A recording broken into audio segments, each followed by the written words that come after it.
अकल बड़ी की भैंस। कविता कहानी तो है ठीक ठिकाना, कविता सुनो कहानी सुनो, कानों में छुपी है ताकत की चुस्की चू। अकल बड़ी की भैंस है ये ज्ञान का फंडा, हर बार पड़े भैंस पे अकल का भारी डंडा। प्रणाम, आपका हार्दिक स्वागत है अकल बड़ी की भैंस के मंच पर। एक अनोखी यात्रा जहां शब्द बन जाते हैं मार्गदर्शक। चैनल है विश्व शांति दर्शन, जिसके जनक है विश्वधर्मी प्रोफेसर डॉक्टर विश्वनाथ दा कराड, जिन्होंने काशी विश्वनाथ कॉरिडोर को नॉलेज कॉरिडोर का नाम दिया, उसकी साख बढ़ाई। अकल बड़ी के भैंस रिद्धि वो प्लेटफॉर्म है, जैसे सब जानते भी हैं, जहां शिक्षाप्रद कथाएं बोती हैं संस्कारों के बीज, मन को झकझोर देने वाली कविताएं खोलती हैं विचारों की खिड़कियां। सर, गीतों में झलकते हैं उम्मीद के स्वर, यस, जो गूंजते हैं मन मस्तिष्क में, और दो पंक्तियों की ताकत जो बनाती है आपको मानसिक तौर पर और भी सशक्त। Absolutely right. तो चलते हैं एक बार फिर एक रंगीन, सार्थक और जागरूक सफर पर उसके पहले डालते हैं एक नजर वीडियो पर। मुकेश शर्मा जी, उफ क्या बात है, इतनी सारी कहानियां सुन चुका हूं मैं आपकी जुबानी।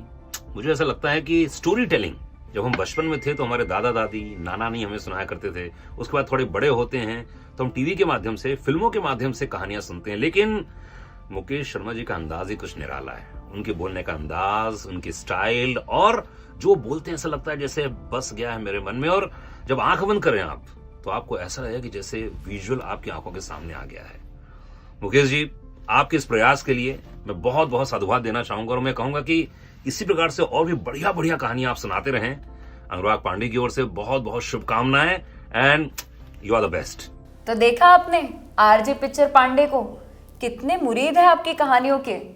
तो आज कौन सी कहानी सुनाने जा रहे हो? ओहो, आज की कहानी को मैं सुना नहीं रहा हूँ रिद्धि, क्योंकि मैंने क्या किया, उसको एक गीत के रूप में लिखकर एआई की मदद से कंपोज किया है। वाह। नाम है एक गिलास दूध का। देखें बात बनती है कि नहीं। Sure sir.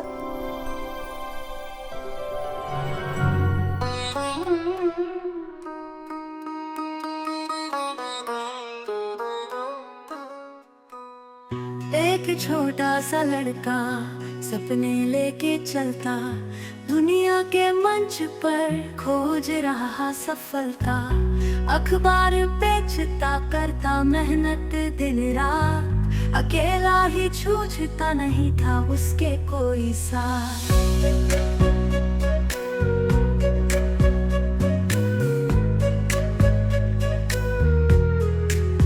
एक दिन थका हारा हुआ, भूख से बेहाल, किसी को ना आई दया ना कोई मला। फिर एक लड़की ने प्यार से बिठाया, एक गिलास दूध से पिलाया, हुआ तृप्त जान में जान आई। आज नहीं है कल चुका दूंगा तुम्हारी दया की एक एक बारी। लड़की प्यार से देखती रही, कुछ बोली नहीं, सिर्फ मुस्कुराई।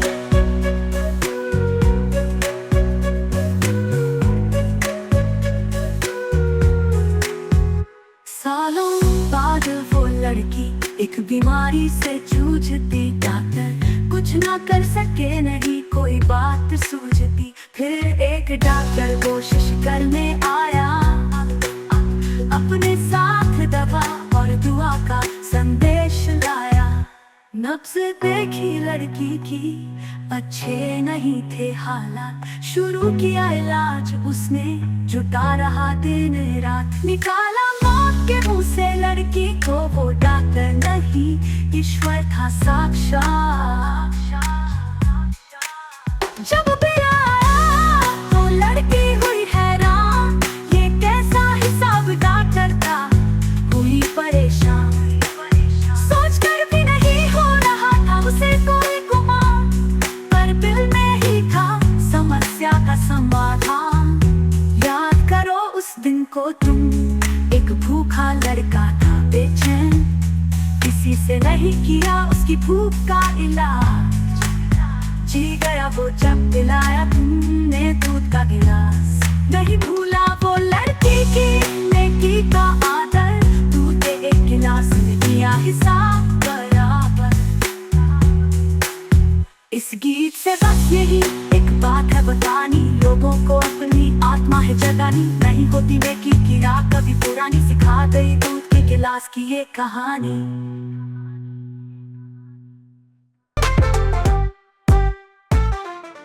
Welcome back. क्या सीखा हमने इस सुंदर गीत से? यही कि बिना स्वार्थ के की गई छोटी सी दया और नेकी का असर अत्यंत गहरा और दूरगामी होता है। बिल्कुल। ये न सिर्फ तात्कालिक पीड़ा दूर करती है बल्कि भविष्य में कृतज्ञता और बड़े अच्छे कर्मों के रूप में वापस लौटकर भी आती है। वाह सर, और मुझे लगता है इतना ही नहीं, हमें हमेशा दूसरों की मदद करने के लिए तैयार रहना चाहिए। यस। क्योंकि एक छोटा सा अच्छा कार्य किसी का जीवन बदल सकता है। दूध के ग्लास ने किया हिसाब बराबर, गीत की यही पंक्ति इसकी गहरी सच्चाई को दर्शाती है। और सर, एआई का सही इस्तेमाल करना कोई आपसे सीखे। Thank you very much. संक्षेप में सर, नेकी का चक्र, निस्वार्थ दया का महत्व, कृतज्ञता, मदद करने का सही तरीका और छोटे कर्मों का प्रभाव हमेशा हितकारी होता है। क्या खूब गीत बना है इस कहानी से। Once again mind blowing. वो जो बना है सो बना है, लेकिन मैं देख रहा हूँ कि तुम बड़ा अच्छा विश्लेषण करने लगी हो। 1-2 एपिसोड में शुरू हो गई, बल्कि मेरे ख्याल है पिछले 1 महीने से चल रहा है program. You are doing a good job, wonderful. Thank you sir. तो अब आगे बढ़ते हैं रिद्धि, और डालते हैं एक नजर इस विचार पर कि धन और सफलता किसी स्थिति को ऊंचा उठा सकती है, लेकिन भाग्य जीवित रहने में निर्णायक कारक बना रहता है, और इसी को कहते हैं छिपी हुई किस्मत। सर, जैसे इसी के साथ इंग्लैंड के जो भूतपूर्व प्राइम मिनिस्टर, हाँ, विंस्टन चर्चिल, राइट, सर, एक बार उन्होंने कहा था कि मैं किसी के लिए स्वास्थ्य या धन की कामना नहीं करता।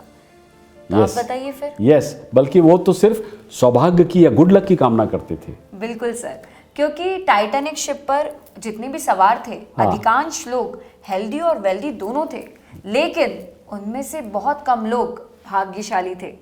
किस्मत ने हैसियत को मात दे दी सर। एब्सोल्युटली राइट, किस्मत ने वाकई हैसियत को मात दी, बिकॉज टाइटैनिक के फर्स्ट क्लास पैसेंजर्स के पास लाइफ बोट की बेहतर सुविधा भी थी।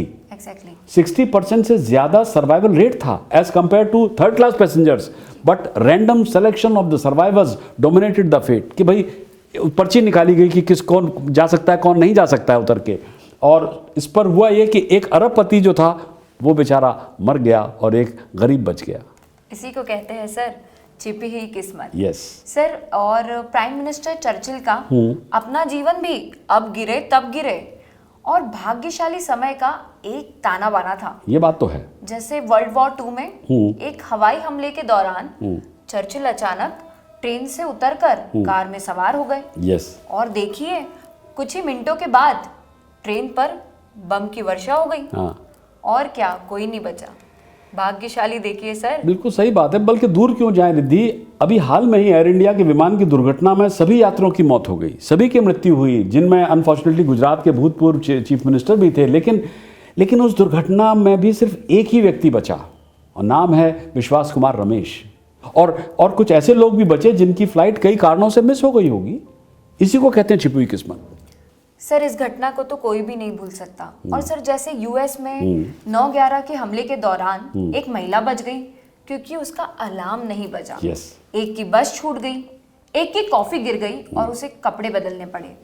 इसीलिए कहती हूँ कि जब भी आप ट्रैफिक में फंस जाते हैं या ट्रेन मिस हो जाती है या कुछ भूल कर वापस लौटना पड़ता है, तो इसे ईश्वरीय सहयोग मान लीजिए। शायद आप ठीक वही है जहां आपको होना चाहिए। यस। तो अगली बार आप ट्रैफिक पे अगर फंसे हों, रोड पर बच्चे धीमे धीमे चल रहे हों, घर में चाबियां नहीं मिल रही हों, आपको हर लाल बत्ती पर रुकना पड़े, तो तनाव ना लें, गुस्सा ना करें। शायद ये सिर्फ किस्मत का खेल हो जहां ना अक्ल काम करती है और ना बहस। करेक्ट।